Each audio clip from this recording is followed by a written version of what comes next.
Welcome to EASL. We are discussing the question series on engineering mechanics. In this question series, till now we have covered some important concepts regarding equilibrium, and we have also seen the equilibrium concepts regarding concurrent force system and non-concurrent force system. Okay. So जो आज हम discuss करने वाले एक non concurrent force system के बारे में, ठीक है। नॉन कंकरेंट फोर्स सिस्टम हमें बेसिकली यहाँ पे गिवन है। इसमें मैं जो फाइंड आउट करना है वो फाइंड आउट करना है magnitude and direction of the resultant, ठीक है। Magnitude and direction of the resultant. अब अगर मैं नॉन कंकरेंट फोर्स सिस्टम की बात करूं तो इसमें रिजल्टेंट फाइंड आउट करना है, बट इससे पहले अगर मैं कंकरेंट फोर्स सिस्टम की बात करूं तो उसमें रिजल्टेंट फाइंड आउट करने का तरीका आपको ऑलरेडी मालूम है। रिजल्टेंट आप क्या करते हो, सिंपली आप हॉरिजॉन्टल फोर्सेस में सारे समेशन निकालोगे। हॉरिजॉन्टल फोर्सेस में जो समेशन होने वाला है सारे फोर्सेस का, वो वर्टिकल डायरेक्शन में जो भी होगा सारे फोर्सेस का समेशन करोगे, दोनों का स्क्वायर करके सम करने के बाद अंडर रूट करोगे तो रिजल्टेंट मिल जाएगा। सेम प्रोसीजर भी यहां पे भी अप्लाई होने वाला है, ठीक। बट अगर मैं कंकरेंट की बात करता हूं तो सारे के सारे फोर्सेस का पॉइंट ऑफ एप्लीकेशन सेम होता है, तो ऑब्वियस सी बात है कि रिजल्टेंट का भी जो पॉइंट ऑफ एप्लीकेशन होगा सेम ही होने वाला है, ठीक है। तो मतलब वहां पे आपको लोकेशन फाइंड आउट करना इंपॉर्टेंट नहीं है, वो ऑब्वियस ही बात है उसी पर्टिकुलर पॉइंट पे ही होगा जहां पे सारे फोर्सेस एक्ट कर रहे हैं, ठीक। वहां पे लोकेशन का इंपॉर्टेंस नहीं है, लोकेशन ऑलरेडी हमें पता होता है। बट यहां पे अगर मैं बात करूं इस केस में तो एक नॉन कंकरेंट फोर्स सिस्टम है। क्या है? Non concurrent force system. अब नॉन कंकरेंट फोर्स सिस्टम में रिजल्टेंट तो आप सिमिलर तरीके से निकाल सकते हो जो आपने कंकरेंट फोर्स सिस्टम में यूज किया है, बट इंपॉर्टेंट चीज क्या है, आप कैसे बताओगे कि वो रिजल्टेंट किस पर्टिकुलर पॉइंट ऑफ एप्लीकेशन पे लग रहा है, उसका लोकेशन कैसे डिफाइन करोगे, ये सबसे इंपॉर्टेंट चीज है। बिकॉज आप फोर्स का मैग्नीट्यूड तो बता रहे हो, ठीक है, बट अगर जब तक लोकेशन नहीं पता तब तक हमारा ऑब्जेक्टिव कंप्लीट नहीं होता है रिजल्टेंट के बारे में। रिजल्टेंट का जब तक magnitude and direction, basically location जब तक क्लियर नहीं होगा तब तक हम नहीं बता सकते कंप्लीटली कि जो आपका रिजल्टेंट है वो कहां पे होने वाला है, ठीक है। वो आपको तब तक कंप्लीट इंफॉर्मेशन नहीं मिलेगी जब तक आप लोकेशन भी फाइंड आउट ना कर लो, ठीक है, रिजल्टेंट का। अब रिजल्टेंट का लोकेशन फाइंड आउट करना है तो आप क्या यूज कर सकते हो, ठीक है। तो लोकेशन फाइंड आउट करने के लिए बेसिकली हम यूज करते हैं वेरिग्नन्स थ्योरम। वेरिग्नन्स थ्योरम होता है जो हम यूज करने वाले हैं to find out the location of the resultant, ठीक है। बट रिजल्टेंट का लोकेशन फाइंड आउट करने से पहले हम देख लेते हैं किस तरीके से हम उसका मैग्नीट्यूड फाइंड आउट कर सकते हैं, ठीक है। तो सबसे पहले हम देखेंगे मैग्नीट्यूड फाइंड आउट करने का प्रोसीजर, देन लोकेशन पे आएंगे, देन आफ्टर दैट हम क्या करेंगे, इस पर्टिकुलर क्वेश्चन को सॉल्व करने वाले, ठीक है। चलिए, तो सबसे पहले हम देखते हैं how to find out the magnitude. सबसे पहले हम मैग्नीट्यूड की बात करते हैं। मैग्नीट्यूड किसका? रिजल्टेंट का, ठीक है। मैग्नीट्यूड की बात कर रहे हैं रिजल्टेंट की, तो आप क्या करोगे, सिंपली आप बोल सकते हो यार कि सारे के सारे फोर्सेस जो लगने वाले हैं हमारे along horizontal direction and all the forces along the vertical direction, ठीक है। सारे के सारे फोर्सेस जो हॉरिजॉन्टल डायरेक्शन में लग रहे हैं उनका समेशन कर लोगे आप, ठीक है। वर्टिकल डायरेक्शन में लगने वाले फोर्सेस का समेशन कर लोगे, कुछ ना कुछ वैल्यू आएगा, और इसी का आप क्या करोगे, रिजल्टेंट जब आपको निकालना होगा तो आप क्या कर सकते हो, resultant will be what, under root of summation of all the forces along x direction square plus summation of all the forces along vertical direction its square। तो इस पर्टिकुलर इक्वेशन की हेल्प से आप रिजल्टेंट का magnitude easily निकाल सकते हो, ठीक है। तो बहुत सिंपल तरीका है मैग्नीट्यूड निकालने का। एक्स वाई इसलिए लिया क्योंकि कोप्लेनर फोर्स सिस्टम है, हम जितना भी स्टडी कर रहे हैं कोप्लेनर फोर्स सिस्टम का, ठीक। तो इस पर्टिकुलर तरीके से आप रिजल्टेंट का वैल्यू निकाल सकते हो। आपको बस क्या करना है, फोर्सेस निकालने along horizontal and the vertical directions, उन सबका समेशन कर देना है, फिर उनको इस पर्टिकुलर इक्वेशन में आप पुट करोगे तो आपका रिजल्टेंट का मैग्नीट्यूड आ जाएगा, सिंपल। अच्छा, डायरेक्शन की बात करूं, डायरेक्शन बेसिकली इंक्लिनेशन, तो आप क्या कर सकते हो, आप डायरेक्टली फॉर्मूला यूज कर सकते हो, tan alpha is equals to summation of forces along y direction divided by summation of forces along x direction, ठीक है, ये चीज। तो इस तरीके से आप डायरेक्शन में निकाल सकते हो। यहां तक तो बात क्लियर हो गई मैग्नीट्यूड की, कि मैग्नीट्यूड आप किस तरीके से निकालोगे। अब सेकंड आ जाता है लोकेशन पे, ठीक है। सेकंड चीज क्या है, ये ज्यादा इंपॉर्टेंट है, लोकेशन, ठीक है। मैग्नीट्यूड तो कोई भी बता देगा easily, but location find out करना बहुत इंपॉर्टेंट है। अच्छा, अब सिंपल सी बात है, अब लोकेशन की मैं बात करूं रिजल्टेंट की, तो सपोज ये एग्जांपल मैं कंसीडर कर लेता हूं, तो लोकेशन आप किसी भी पॉइंट के रेस्पेक्ट में बता सकते हो ना, ए हो चाहे ओ हो चाहे बी, इन तीनों में से पॉइंट के चाहे कोई सा भी पॉइंट हो, किसी भी पर्टिकुलर पॉइंट के रेस्पेक्ट में आप लोकेशन बता सकते हो। ऐसा तो नहीं है कि मुझे सिर्फ ओ ही कंसीडर करना है या ए या बी, आप कोई सा भी पॉइंट कंसीडर कर सकते हो and with respect to that particular point आप उसका लोकेशन इजीली डिफाइन कर सकते हो। ठीक है, तो अभी हमने क्या बोला, लोकेशन फाइंड आउट करने के लिए वैरिग्नन थ्योरम का यूज किया जाता है। ठीक है, वैरिग्नन थ्योरम, वी यूज वैरिग्नन थ्योरम। ठीक है, ये चीज। अब वैरिग्नन थ्योरम क्या है? अच्छा देखो, अगर इस थ्योरम के बारे में बात करूं तो इसमें क्या है कि सपोज कोई भी आप पर्टिकुलर पॉइंट सेलेक्ट करो, कोई भी particular, suppose O A B में से कोई भी पर्टिकुलर पॉइंट आपने सेलेक्ट किया। ठीक है, सपोज मैं ओ सेलेक्ट कर रहा हूं, तो ओ के अबाउट सारे के सारे फोर्सेस जो भी प्रेजेंट है इस पर्टिकुलर फोर्स सिस्टम में, सबका मोमेंट निकालूंगा ओ के अबाउट और सबका अलजेब्रिक सम कर दूंगा। आपने 72 किलो न्यूटन है, 135 किलो न्यूटन, 18, 36, ये जो भी फोर्सेस प्रेजेंट है इन सबका आप मोमेंट निकालोगे अबाउट पॉइंट ओ, मतलब सारे के सारे फोर्सेस का मैं मोमेंट निकाल रहा हूं अबाउट एनी पर्टिकुलर पॉइंट। मैंने यहां पे ओ की बात कर रहा हूं, तो कोई भी एनी पर्टिकुलर पॉइंट हो सकता है। सब फोर्सेस का आपने मोमेंट निकाला, उनका अलजेब्रिक सम कर लिया। अब वो किसके बराबर होने वाला है? वो किसके बराबर होगा? वो होगा रिजल्टेंट के मोमेंट के बराबर अबाउट दिस पर्टिकुलर पॉइंट जो आपने अज्यूम किया इससे पहले। तो सिंपली अकॉर्डिंग टू वैरिग्नन थ्योरम हम बोल सकते हैं algebraic sum of all the moments, the algebraic sum of all the moments due to all the forces present in the force system will be equal to the moment of the resultant at that particular point, basically the point of consideration. तो algebraic summation of all the moments due to all the forces present in the force system will be equal to what? The moment due to resultant at that particular point which is the point of consideration. Simple सी बात है and obvious सी बात है, क्योंकि जब आप resultant की बात करते हो तो रिजल्टेंट का मीनिंग क्या है? It represents entire force system with the same effect. It represent the entire force system with the same effect. ठीक है, तो हम रिजल्टेंट को इस तरीके से डिफाइन करते हैं। तो ऑब्वियस सी बात है, सारे के सारे फोर्सेस का जो मोमेंट लग रहा है उस पर्टिकुलर पॉइंट पे, रिजल्टेंट अकेले ही उतना मोमेंट प्रोड्यूस करेगा उसी पर्टिकुलर पॉइंट पे। ठीक, सिंपल सी बात है।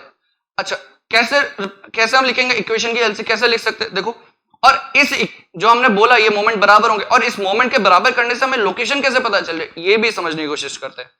ठीक है, तो सपोज इसी को एग्जांपल ले लेते हो या कोई भी जनरल आप एग्जांपल ले सकते हो, तो उसके अकॉर्डिंग आप बात कर सकते हो कि जो भी आपका रिजल्टेंट है, रिजल्टेंट का डिस्टेंस किसी भी पर्टिकुलर पॉइंट जो आपने कंसीडर किया है that is the point of consideration, उस पॉइंट का जो डिस्टेंस है, उस पॉइंट का basically the point of consideration, उसका डिस्टेंस फ्रॉम द रिजल्टेंट। अच्छा, रिजल्टेंट बोलने का मतलब क्या है? तो रिजल्टेंट की जो लाइन ऑफ एक्शन होगी ना, उसका distance from the point of consideration.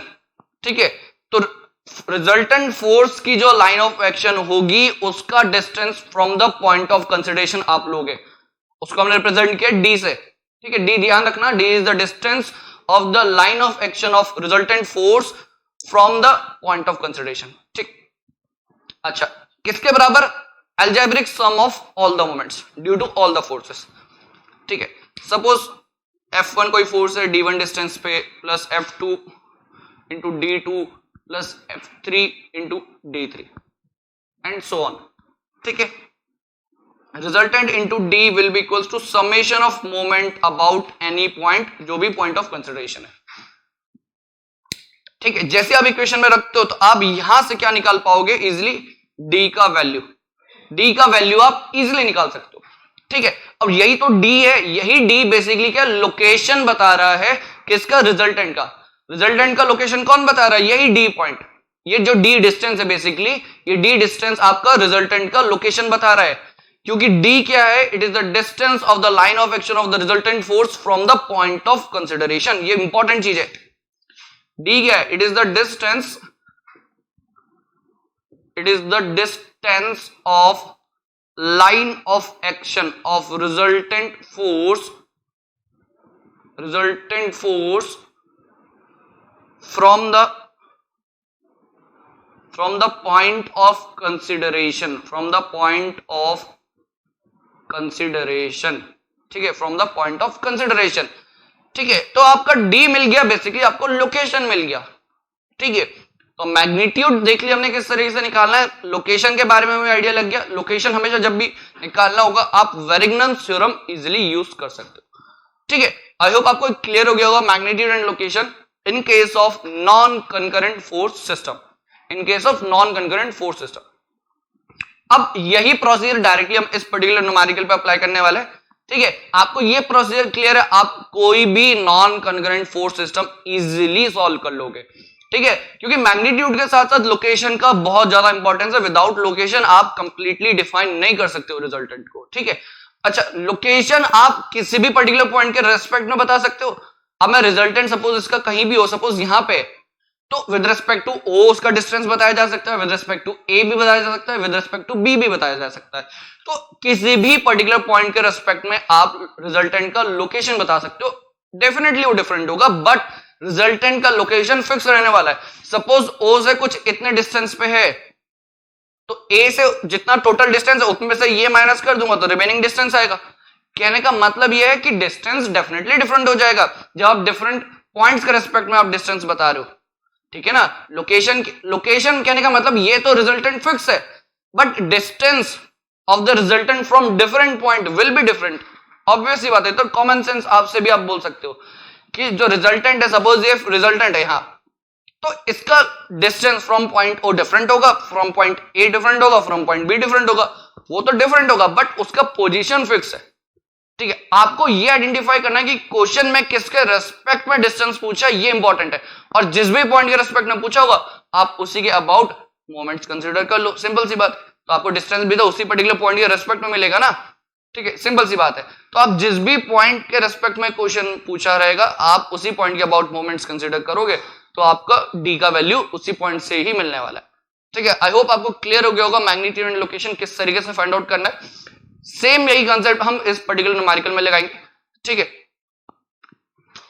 तो इतना हमें क्लियर हो गया कि किस तरीके से हम यूज करने वाले हैं this particular concept of non concurrent force system and how to calculate the magnitude and how to find out the location, ठीक है। लोकेशन, विदाउट लोकेशन रिजल्टेंट के मैग्नीट्यूड का कोई वैल्यू नहीं है, कोई इंपॉर्टेंस नहीं है। जब तक आपको लोकेशन नहीं पता होगा तब तक उसका कोई वैल्यू नहीं है, ठीक। चलो, तो सबसे पहले हम मैग्नीट्यूड फाइंड आउट करेंगे,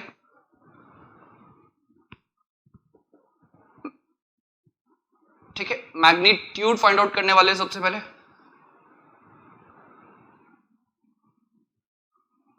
ठीक, मैग्नीट्यूड। अब मैग्नीट्यूड के लिए आपको पता है हमने क्या बोला था, इक्वेशन जो हम यूज करने वाले हैं, सबसे पहले summation of forces along X direction निकालेंगे, फिर summation of forces along Y direction निकालेंगे, ठीक है। रिजल्टेंट के लिए क्या करेंगे, रिजल्टेंट के लिए हमारे पास फॉर्मूला क्या था, summation of all the forces along X direction का square plus summation of all the forces along Y direction का स्क्वायर, ठीक है। तो यहां से आप सिंपली रिजल्टेंट निकाल सकते हो, और जो रिजल्टेंट आप क्या करोगे, सबसे पहले इसको निकालोगे, summation of forces along X, summation of forces along Y, ठीक है। फिर आप क्या करोगे, दोनों का स्क्वायर करके अंडर रूट कर दोगे, एंड फाइनली जो आपके पास आंसर आएगा यहाँ पे वो आएगा 72.56 किलो न्यूटन, ठीक है।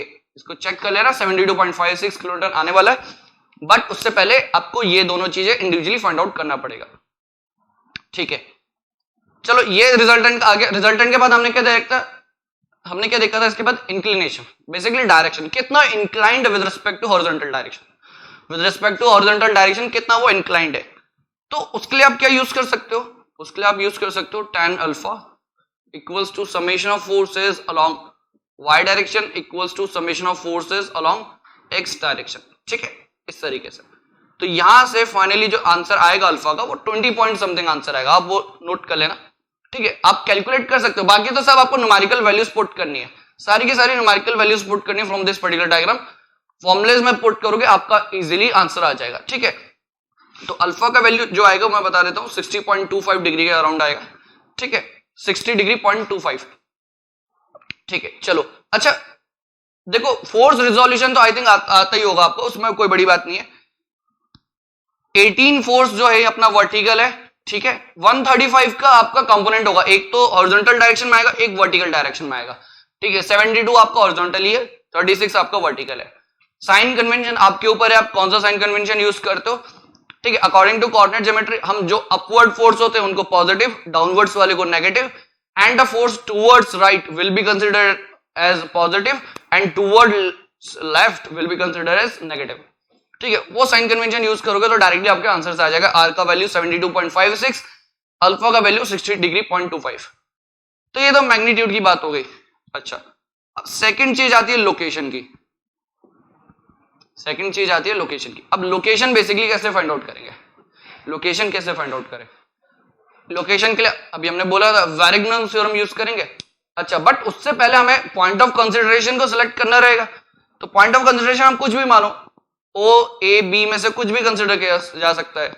सपोज मैं ओ कंसिडर कर रहा हूं, सपोज मैं ओ कंसिडर कर रहा हूं, तो ओ कंसिडर कर रहा हूं तो बेसिकली क्या होगा, सारे के सारे मोमेंट्स अबाउट पॉइंट ओ निकालूंगा मैं, अबाउट पॉइंट ओ, ठीक है।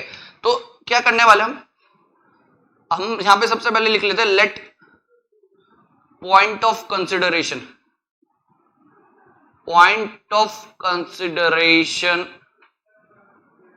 इज ओ, ठीक है। Let point of consideration is O. Question में ऐसा मेंशन नहीं है बट हमने ओ माना है, ठीक है। जब भी ऑब्जेक्टिव क्वेश्चन आएगा तो डेफिनेटली वहां पे जब लोकेशन पूछेंगे विद रिस्पेक्ट टू कोई पर्टिकुलर पॉइंट आपको दिया होगा कि इस पर्टिकुलर पॉइंट के रिस्पेक्ट में डिस्टेंस बताओ, ठीक है। चलो मैंने यहाँ पे ओ अज्यूम कर लिया। अच्छा, तो ओ अज्यूम कर लिया तो सबसे पहले आपको पता होना चाहिए क्या करेंगे हम, रिजल्टेंट का मोमेंट निकाल लेंगे about point O. Suppose D कोई डिस्टेंस है, डी तो हमें निकालना है, यही तो हमारा अननोन है। ऑब्जेक्टिव क्या है, लोकेशन फाइंड आउट करना है ना, तो डी निकालना है सबसे पहले, ऑब्जेक्टिव ये, ठीक है। आर का वैल्यू ऑलरेडी 72.56 हमें पता है। बाकी क्या करोगे, बाकी जो भी फोर्सेस का मोमेंट होगा ओ के अबाउट वो इसके इक्वल रख दोगे, ठीक है ना। यही तो वैरिग्नन्स थ्योरम होता है कि सारे के सारे फोर्सेस का मोमेंट जो भी आपने पॉइंट ऑफ कंसिडरेशन माना है किसके बराबर होने वाला है, रिजल्टेंट के अकेले के मोमेंट के बराबर, उसी पॉइंट के बराबर। उसी पॉइंट पे जो रिजल्टेंट मोमेंट लगाएगा अपना अकेला, वही सारे फोर्सेस मिलकर लगाने वाले। ऑब्वियस सी बात है, रिजल्टेंट का मतलब ही है क्या कि it represent the entire force system with the same effect, with the same effect, ठीक है। चलो अच्छा, फोर्सेस देख लेते हैं। यहां पे फोर्सेस की मैं बात करूं, 72 किलो न्यूटन ओ पे कैसे लगा रहा है, anti clockwise. 72 kilo newton about point O कैसे लगा रहा है, एंटी क्लॉकवाइज। तो एंटी क्लॉकवाइज को हम नेगेटिव कंसीडर करते हैं, तो 72 इंटू डिस्टेंस हमें दिया है 1.6, ठीक है, 1.6 डिस्टेंस दिया है। अच्छा, 135 और 36 kilo newton about point O, कोई भी मोमेंट नहीं लगाएंगे, ऑब्वियस ही बात है। 135 किलो न्यूटन का जो लाइन ऑफ एक्शन है और 36 किलो न्यूटन का जो लाइन ऑफ एक्शन है वो पॉइंट ओ से ही पास हो रहा है, तो ऑब्वियस ही बात है कोई मोमेंट कंसिडर नहीं होगा, ठीक है। 18 किलो न्यूटन डेफिनेटली मोमेंट लगा रहा है, but in what direction, in what direction, anti clockwise, in anti clockwise. तो 72 भी आपका एंटी क्लॉकवाइज, 18 भी आपका एंटी क्लॉकवाइज, ठीक है। तो नेगेटिव कंसिडर होगा 18 किलो न्यूटन। डिस्टेंस क्या मल्टीप्लाई होने वाला है, 3.6 हमें गिवन है, ठीक है। तो यहां से बेसिकली आप डिस्टेंस निकाल पाओगे इजीली आप क्या निकाल पाओगे, डिस्टेंस निकाल पाओगे, ठीक है। आई होप आपको क्लियर हो गया होगा। तो 72 किलो न्यूटन एंटी क्लॉकवाइज, 18 भी एंटी क्लॉकवाइज, ठीक। यहां से आप डिस्टेंस बेसिकली इजीली निकाल पाओगे, ठीक है। अब डिस्टेंस आ गया, डिस्टेंस आ गया। सपोज करो, देखो यहां पे एंगल 60.25 डिग्री दे रखा है। सपोज आपका रिजल्टेंट कुछ ऐसा है, ये आपका कुछ, सपोज ये रिजल्टेंट आपका कुछ इस तरीके से, ये डॉटेड लाइन मैंने रिजल्टेंट के लिए बनाया, ठीक है। इसका हॉरिजॉन्टल से एंगल हमने जो फाइंड आउट किया था वो क्या है, 60.25, ठीक है, 60.25। अच्छा, ये तो D जो है ना, आपको ध्यान होगा जो लाइन ऑफ एक्शन से डिस्टेंस लेते हैं हम from the point of consideration, ये परपेंडिकुलर डिस्टेंस होता है। कौन सा वाला डिस्टेंस, ये कुछ इस तरीके से डिस्टेंस होने वाला है। ये जो D डिस्टेंस है वो हमेशा परपेंडिकुलर डिस्टेंस होता है from the line of action of resultant force from the point of consideration, perpendicular distance होता है। अच्छा, बट मुझे तो location with respect to O चाहिए, मतलब ये वाला डिस्टेंस चाहिए हॉरिजॉन्टल का, ठीक है। ये हॉरिजॉन्टल का डिस्टेंस मुझे x चाहिए, तो ये x निकालने के लिए मैं क्या करूं, सपोज मुझे ये फाइंड आउट करना है, ये वाला distance, this particular distance I want to find out x। कैसे फाइंड आउट कर सकते हैं, अच्छा रिजल्टेंट है, रिजल्टेंट के दो कंपोनेंट है कुछ इस तरीके से, ये रिजल्टेंट है तो इसके दो कंपोनेंट कौन से होंगे, ये summation of forces along X और ये होता है summation of forces along Y. ठीक है, इस तरीके से निकाल सकते हो। अच्छा आपको निकालना है ये एक्स डिस्टेंस। अब इसका अगर मैं हॉरिजॉन्टल कंपोनेंट लूंगा वो इसी ओ से पास होते हुए जाएगा तो उसका तो कोई मोमेंट होगा नहीं, बट वर्टिकल वाले का मोमेंट होगा अबाउट एक्स, मतलब अबाउट पॉइंट ओ, आर का वर्टिकल कंपोनेंट ये होने वाला है और इस वर्टिकल कंपोनेंट का moment about point O X से मल्टीप्लाई करूंगा तो मिल जाएगा। और ये मोमेंट जो होगा ना किसके बराबर होने वाला है, इसी पर्टिकुलर वैल्यू के बराबर, इसी पर्टिकुलर वैल्यू के बराबर होने वाला है। ठीक है, ऑब्वियसली बात है ना, ये जो हमने टर्म लिखा है, ये जो हमने टर्म लिखा है it is the summation of moment about point O, ये जो हमने पूरा का पूरा टर्म लिखा है ये क्या है, summation of moment about point O. ठीक है, इसी के बराबर होगा क्योंकि रिजल्टेंट है ना, तो रिजल्टेंट का मोमेंट ऑब्वियसली बात है इसके बराबर होगा। ठीक है, तो आप क्या लिख सकते हो नेक्स्ट लाइन में कि अगर आपको एक्स ये पर्टिकुलर डिस्टेंस फाइंड आउट करना है from particular point O point से रिजल्टेंट का ये एक्स डिस्टेंस मतलब एक्स कंपोनेंट फाइंड आउट करना है, तो आप क्या करोगे, आप डायरेक्टली करोगे आर का जो हॉरिजॉन्टल वर्टिकल कंपोनेंट है, क्योंकि वर्टिकल कंपोनेंट ही तो मोमेंट बना रहा है ओके अबाउट, तो आप लिखोगे summation of forces along Y direction, basically यही आर का वर्टिकल कंपोनेंट है। आर का वर्टिकल कंपोनेंट क्या है और ये क्या है, horizontal component and this is vertical component, this is vertical and this is horizontal component. Okay, तो वर्टिकल कंपोनेंट का मोमेंट अबाउट पॉइंट ओ क्या होने वाला है, इनटू एक्स। ठीक है, इनटू क्या हो जाएगा, एक्स। अब ये किसके बराबर होगा, ये किसके बराबर होने वाला है, ऑब्वियसली बात है summation of moment about point O, summation of moment about point O.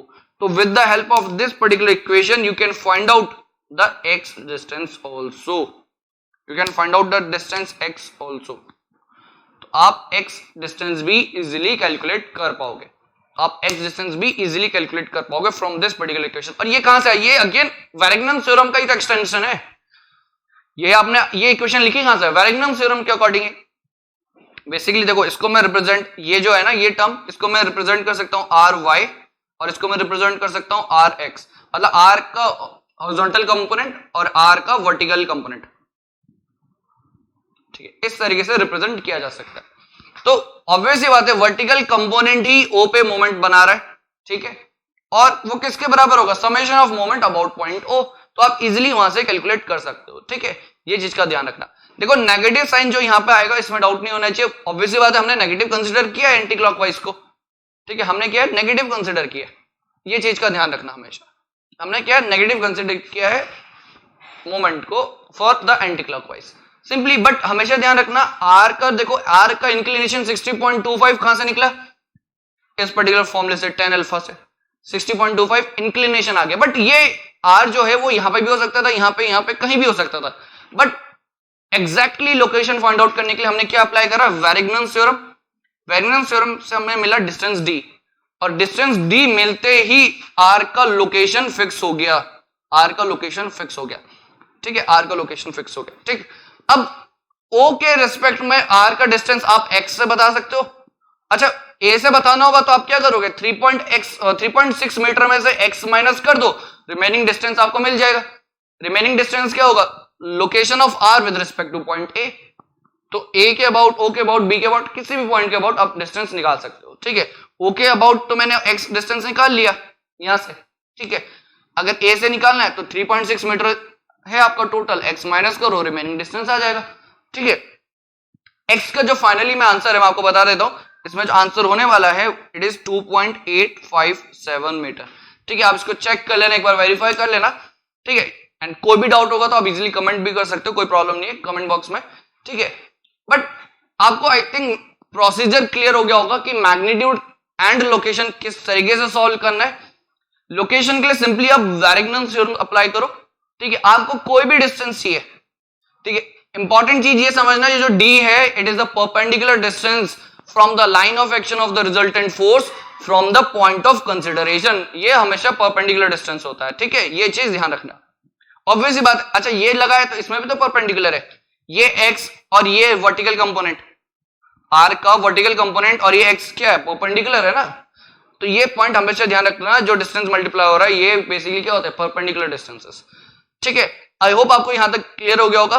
ठीक है, ये जो बहुत ही बेसिक से कंसेप्ट है जो नॉन कंकरेंट फोर्स सिस्टम के रिगार्डिंग, हमने इक्विलिब्रियम फर्स्ट चैप्टर में ऑलमोस्ट हर टाइप के questions and each and every concept को डिटेल में डिस्कस किया।